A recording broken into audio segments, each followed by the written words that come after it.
প্রিয় দর্শক, আমি মোহাম্মদ আরাফাত আপনাদেরকে স্বাগত জানাচ্ছি আমাদের আজকে বিশেষ অনুষ্ঠান। আজকে অনুষ্ঠানের বিষয় ইউনিয়ন তথ্য ও সেবা কেন্দ্র। প্রিয় দর্শক, আপনারা জানেন যে আমাদের মাননীয় প্রধানমন্ত্রীর ডিজিটাল বাংলাদেশ গড়ার যে প্রত্যয় এবং যে স্বপ্ন, এবং সেই স্বপ্ন থেকে যে পরিকল্পনা এবং পরিকল্পনার বাস্তবায়ন, এবং তার একটি প্রচেষ্টার অংশ হচ্ছে ইউনিয়ন তথ্য এবং সেবা কেন্দ্র, এবং যেগুলো ইতিমধ্যে আপনারা জানেন যে করছে। তো আজকে আমরা আমাদের আলোচনায় যে বিষয়গুলো উঠে আনার চেষ্টা করব, যে বিষয়গুলো আসলে কতটুকু কাজ করছে, কেমন কাজ করছে, এবং মানুষের তৃণমূল পর্যায়ে মানুষের জীবনমানের উন্নয়ন ঘটাতে এই তথ্য সেবা কেন্দ্রগুলো কতটুকু অবদান রাখছে। আজকে আমাদের সাথে আলোচনায় আছেন জনাব নজরুল ইসলাম খান, উনি project director, support to digital Bangladesh A2I। আপনাকে স্বাগত। আমাদের সাথে আরো আছেন জনাব আনোয়ারুল নাসের, উনি UNO দাউদকান্দি। এবং আমাদের সাথে আছেন জনাব আওলাদ, উনি মুন্সিগঞ্জ থেকে এসেছেন এবং মুন্সিগঞ্জের ইউনিয়ন তথ্য সেবা কেন্দ্রের একজন উদ্যোক্তা যিনি এবং পরিচালক। তো ওনার কাছ থেকেও আমরা আজকে একবার মাঠ পর্যায়ে ওনার অভিজ্ঞতা শুনবো। জনাব নজরুল ইসলাম খান, আপনাকে আমি শুরু করতে চাই একটি প্রশ্ন দিয়ে, যে এই যে বিশাল যে কর্মযজ্ঞ যেটি উদ্বোধন হলো এবং আপনারই তত্ত্বাবধানে, আপনার নেতৃত্বে আপনার A2I যে কাজ করছে, এবং এটি উদ্বোধন হওয়ার পরে ব্যাপকভাবে প্রশংসিত হয়েছে আমরা জানি, কিন্তু একটি পর্যায়ে এসে ইদানিং আমরা যেটা শুনি অনেকের কাছ থেকে, যে এটা উদ্বোধন হয়েছে কিন্তু এর বেশিরভাগই কাজ করছে না। আমাদের একটা পরিকল্পনা ছিল, যে আমাদের ধারণা ছিল যে প্রথম আমরা যখন এগুলো শুরু করব, শতকরা 30% কেন্দ্র চলবে না। কেন চলবে না? তার একটা কারণ হচ্ছে সাফিসিয়েন্ট প্রশিক্ষণ। দ্বিতীয় একটা বিরাট অসুবিধা হচ্ছে যে কিছুদিন কাজ করার পরে যারা দক্ষ হয় হলে অন্য জায়গায় কিন্তু চাকরি পেয়ে যায়, আর যারা মহিলা উদ্যোক্তা থাকে তাদের অনেকের বিয়ে শাদী হয়ে যায়, তখন অন্য এলাকায় চলে যান, কিংবা যারা লেখাপড়া করছেন তারা যখন হায়ার স্টাডিতে যান সেক্ষেত্রে চলে যান, এবং মেয়েদের ক্ষেত্রে মোবিলিটিটা কিন্তু বেশি আমরা লক্ষ্য করেছি।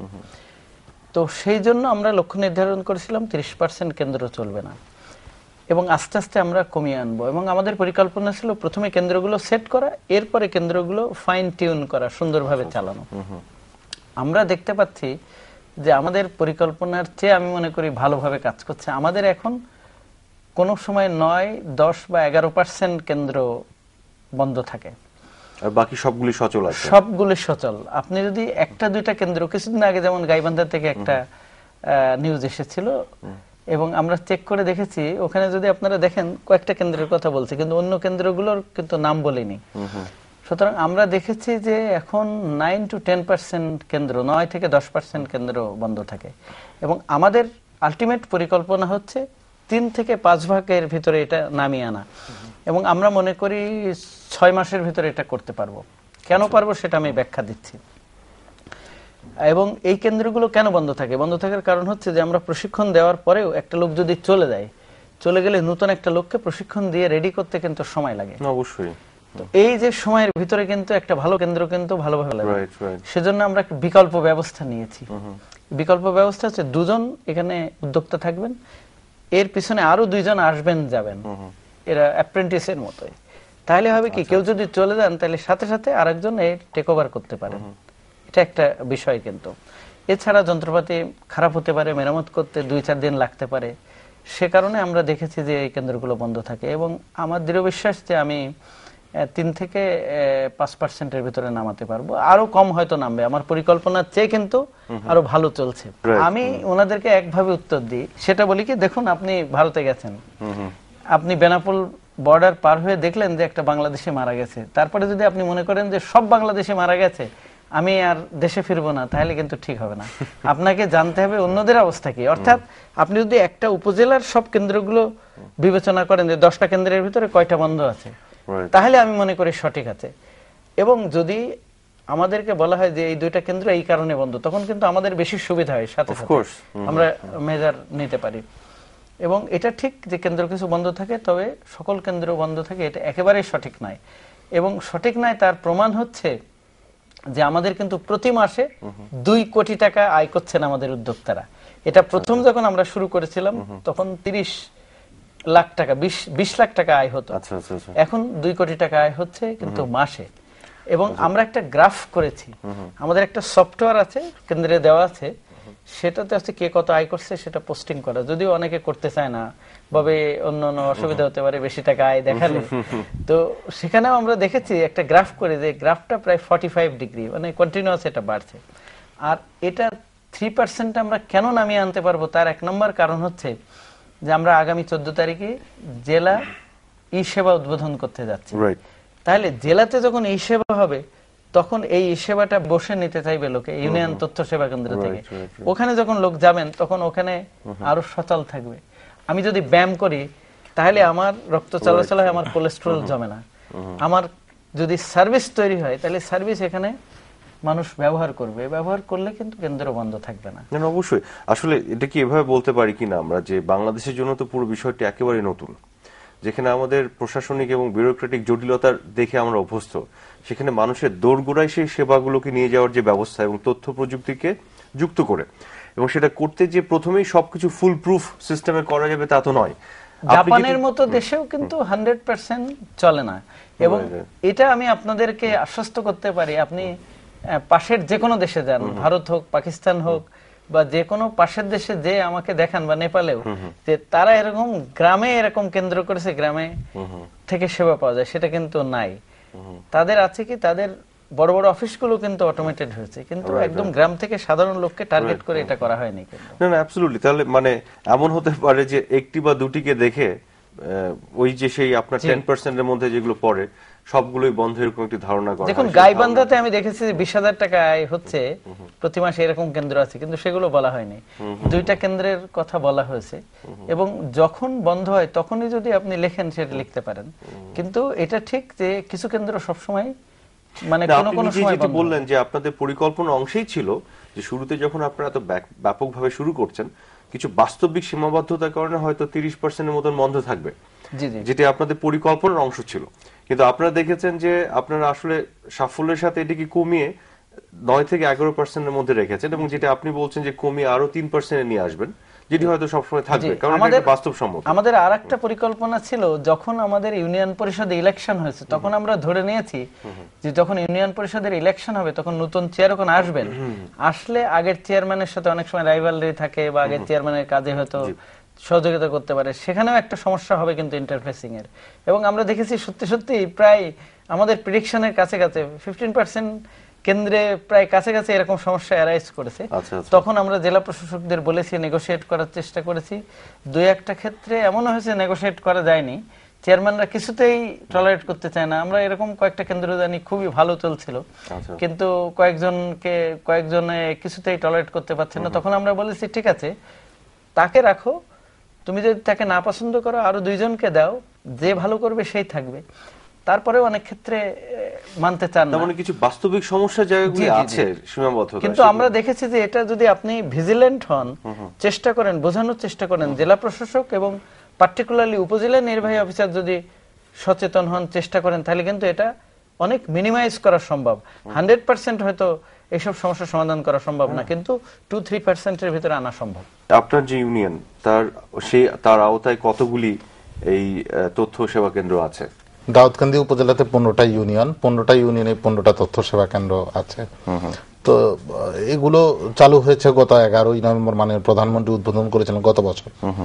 তো তখন আমরা এগুলোতে সবগুলোতে প্রথমে উদ্যোক্তা নির্বাচন করা হয়েছে, তাদেরকে প্রশিক্ষণও দেওয়া হয়েছে। এরপরে সরকার থেকে বা আমরা উপজেলা পরিষদ, ইউনিয়ন পরিষদ তহবিল থেকে সব রকম যন্ত্রপাতি দেওয়া হয়েছে। তারপরও প্রথম দিকে অনেক সময় উদ্যোক্তাদেরকে একটা জিনিস নতুন শুরু হয়েছে, আস্তে আস্তে তারা এটার সাথে কভাব করে নিয়েছে, ওরিয়েন্টেশন হতে সময় লাগে। তারপরে আমরা তাদের আয় বাড়ানোর জন্য আরো কিছু পদক্ষেপ নেওয়া হয়েছে। আপনি জানলে খুশি হবেন, স্যারও জানেন যে দাউদকান্দিতে প্রথম বাংলাদেশে একটা বিশেষ প্রশিক্ষণ হয়েছিল, যে এটা উদ্যোক্তাদের জন্য মোবাইল সার্ভিসিং, ফটো এডিটিং এর কাজ, তারপর অনলাইনে উপার্জন, যেটা আউটসোর্সিং বলা হয়, এবং কৃষকদেরকে কিছু তথ্য দেওয়ার মতো এরকম একটা আমরা 10 দিনের ট্রেনিং করেছিলাম। এরপরে আমাদের দাউদকান্দি সহ কুমিল্লা জেলাতে মোবাইল ব্যাংকিং চালু হয়েছে, জীবন বীমার কার্যক্রম চলছে।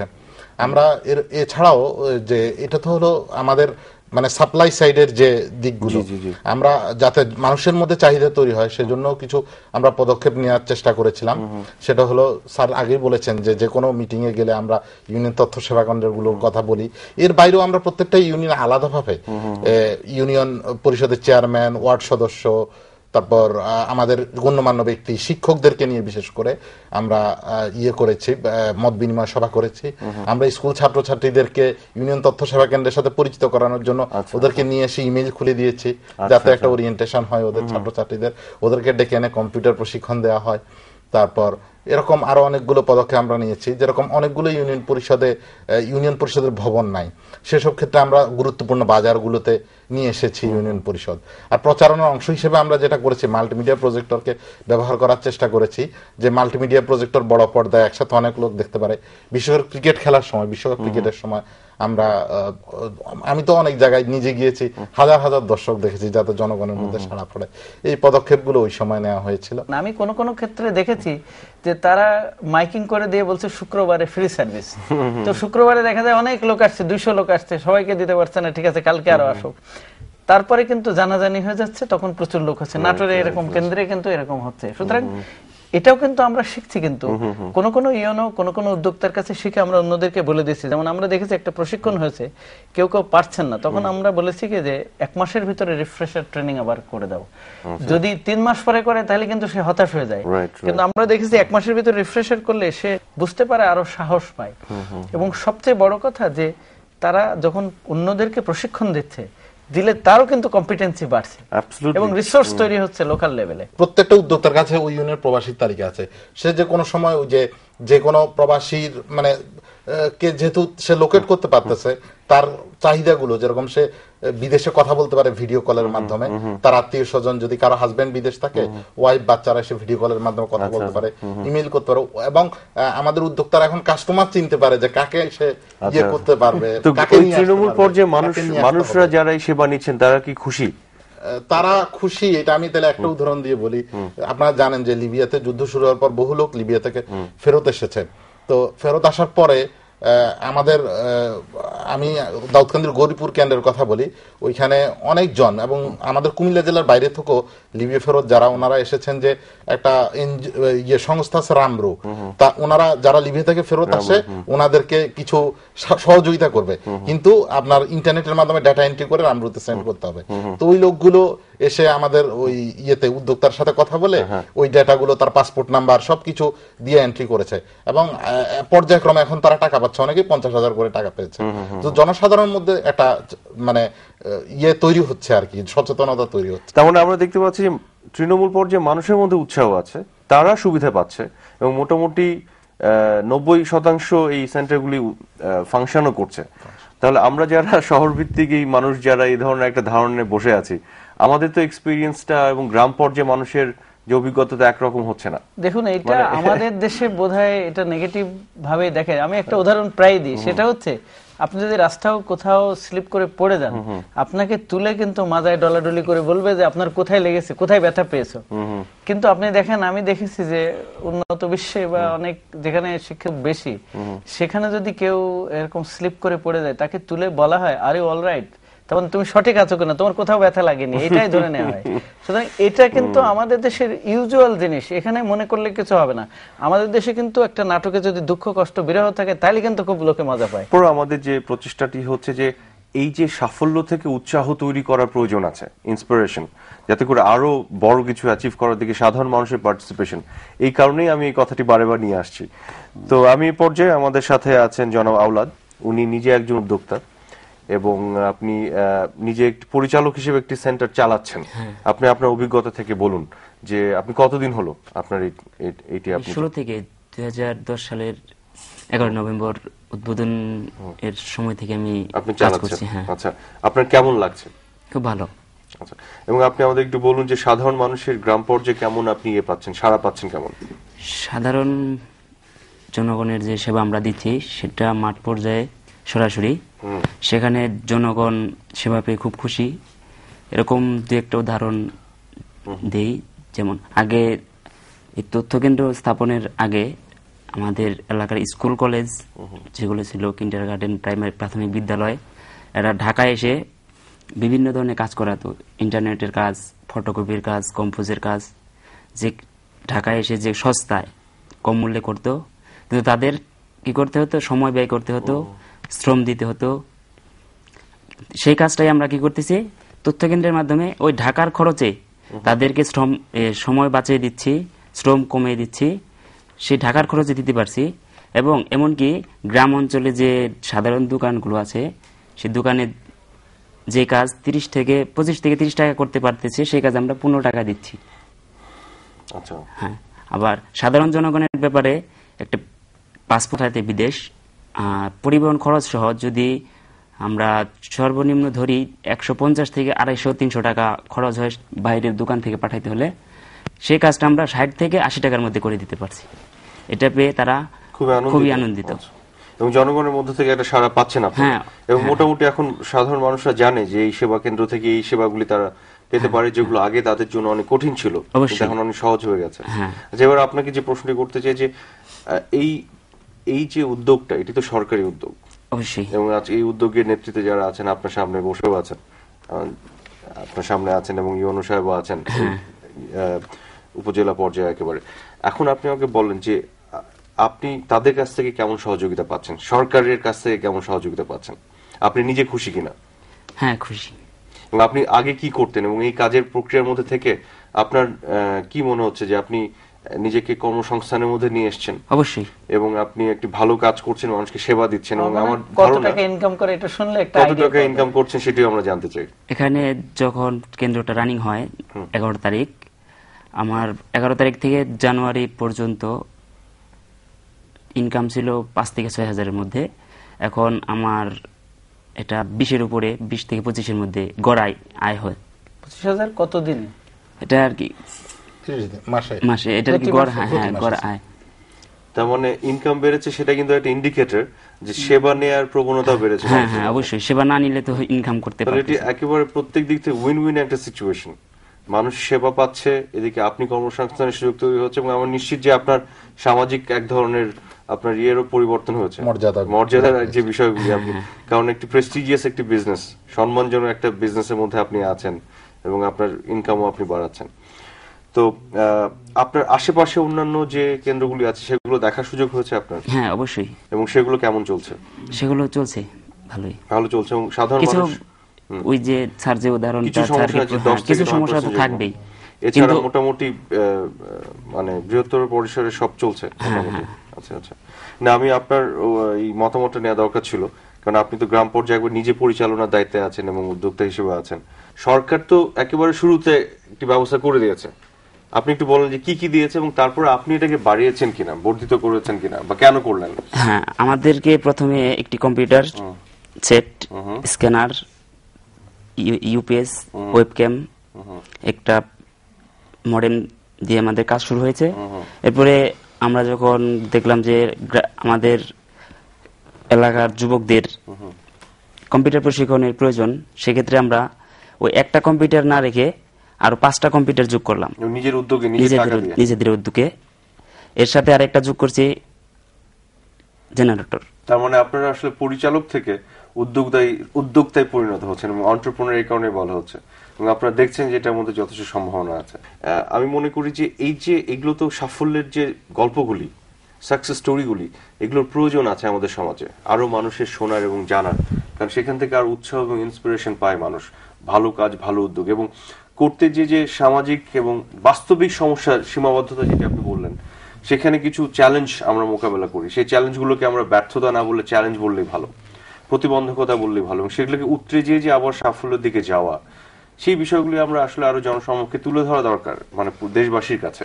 আপনারা দেখেছেন নিশ্চয়ই, কিছুদিন আগে আমরা দেখেছি যে প্রথম আলোতে খুব বড় করে কিন্তু আমাদের বিষয়গুলো লিখেছেন, এবং ডেইলি স্টারেও কিন্তু খুব বড় করে লিখেছে, আরো অন্য পত্রিকায়ও লিখেছে, আসছে মিশ্র আছে, তবে অনেক কিছুই বলা হয়েছে। তো আমরা ভাবছি যে আমাদের উপজেলা এবং জেলার অফিসগুলো যখন ফুললি ই সার্ভিস দিতে পারবো অন্যান্য সকল অফিস, তারপরে আমাদের প্রচার করা লাগবে না, অটোমেটিক এটা প্রচার হয়ে যাবে, কাছের লোকেরা কিন্তু জেনে যাবে। এটা আমি যেটা মনে করি আমার ভবিষ্যতের যে চ্যালেঞ্জ, সেটা আমি অন্য দেশ থেকেও শেখার বোঝার চেষ্টা করছি। ভবিষ্যতের চ্যালেঞ্জ হচ্ছে আমাদের যে ইউনিয়ন ইনফরমেশন সেন্টার থাকবে, এখানে দুইটা বিষয় আছে। একটা হচ্ছে ইনফরমেশন দিয়ে মানুষকে সহায়তা করা, মানুষকে এম্পাওয়ার্ড করা, আর একটা হচ্ছে বিভিন্ন সার্ভিস দেওয়া, বিভিন্ন অফিসের পরীক্ষার রেজাল্ট, ফর্ম পূরণ, তারপরে লাইসেন্সিং সবকিছু করে দেওয়া। এইটা কিন্তু চলবে, এটাতে কোনো অসুবিধা নাই, এটা করলে তাদেরও ইনকাম হবে। কিন্তু কিছু তথ্য দেওয়াটা একটা চ্যালেঞ্জ, কিন্তু যেমন কিভাবে তার উচ্ছে ফলাতে হবে, কিভাবে মিষ্টি কুমড়া লাগাতে হবে, এইসব তথ্যগুলো কিন্তু বিনা পয়সায় দেওয়ার কথা। তো এইসব গুলোতে হয়তো পরে আগ্রহ থাকতেও পারে, নাও থাকতে পারে। সেগুলো আমরা কিভাবে মোকাবেলা করব, সেটা হচ্ছে আমাদের বড় চ্যালেঞ্জ। এবং আমি দেখেছি কোনো কোনো দেশেও বেশি ট্রেন্ড থাকে উদ্যোক্তাদের যেখানে ইনকাম হবে সেই দিকটা, সাথে সাথে ওই ইনফরমেশন গুলো। তো সেই জন্য আমরা একটু সতর্কতা নিচ্ছি। আমরা এখনই আবার খেয়াল করছি, বলছি যে আমরা পুরস্কার দেব তাদেরকে যাদের ব্যালেন্স করতে পারবে, মানে ওই ইনফরমেশন গুলো দেবে আবারও ইনকাম গুলো করবে।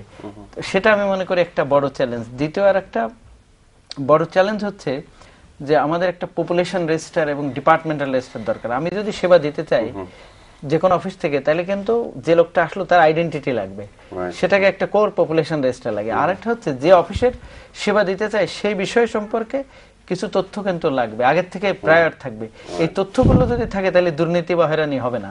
যেমন আমি যদি বন্যার পরে কাউকে সার বা বীজ দিতে চাই, তাহলে আমার জানা থাকতে হবে তার জমি কতটুকু আছে, কিংবা কোন ফসল ছিল বা লাগায়, সেটা একটা রেজিস্টার করা দরকার। তা আমরা ভাবছি সেটা ইউনিয়ন লেভেল থেকে আমরা করব।